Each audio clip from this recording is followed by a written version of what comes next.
né? Por que ensinamos? Qual é o sentido de liderarmos?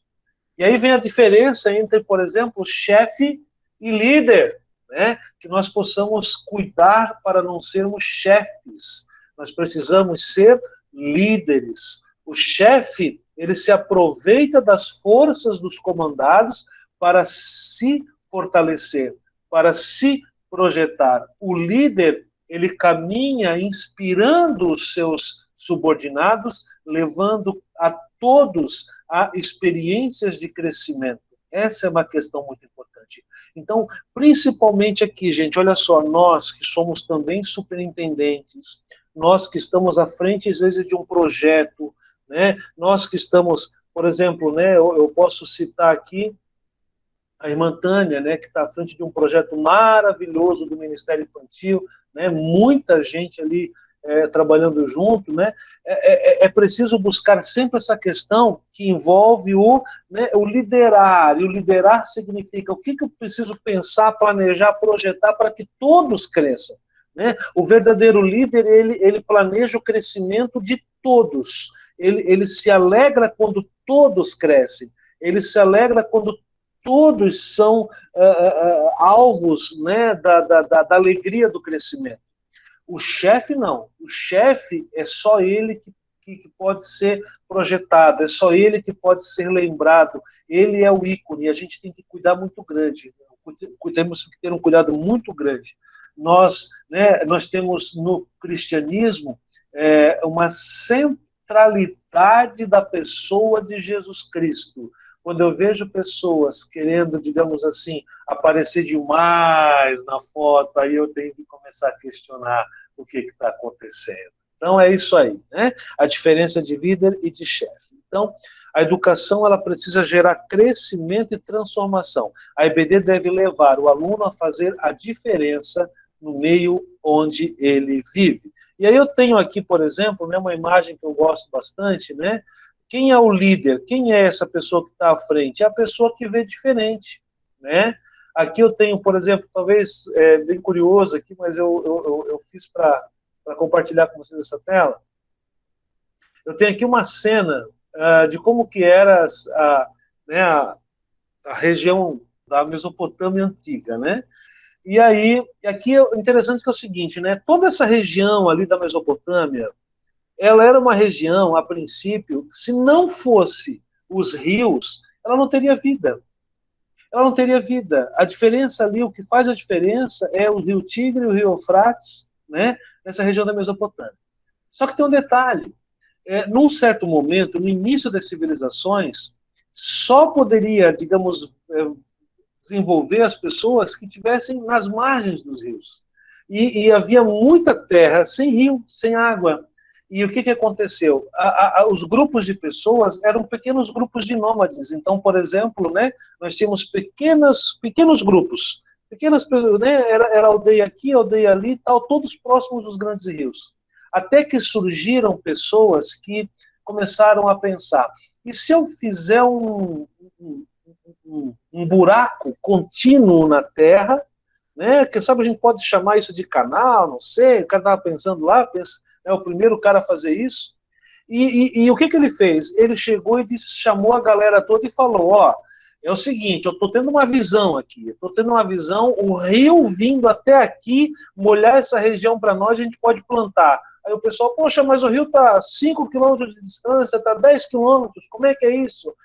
Aí o líder falou para eles, olha, vocês confiam na minha palavra? Aquilo que eu falar para vocês, vocês vão fazer? Eu prometo para vocês que vai dar certo. E eles começaram a acreditar nessa pessoa. E eles perceberam que, quando eles seguiam ao líder, todos eram acrescentados. E assim começou a surgir a agricultura, assim começou a surgir a pecuária. E essa é a história, por exemplo, do surgimento da cidade de Ur, de onde veio Abraão. Né? Ou seja, é uma cidade que surgiu a partir, e Ur chegou a ter milhares e milhares e milhares de habitantes nos seus tempos de glória.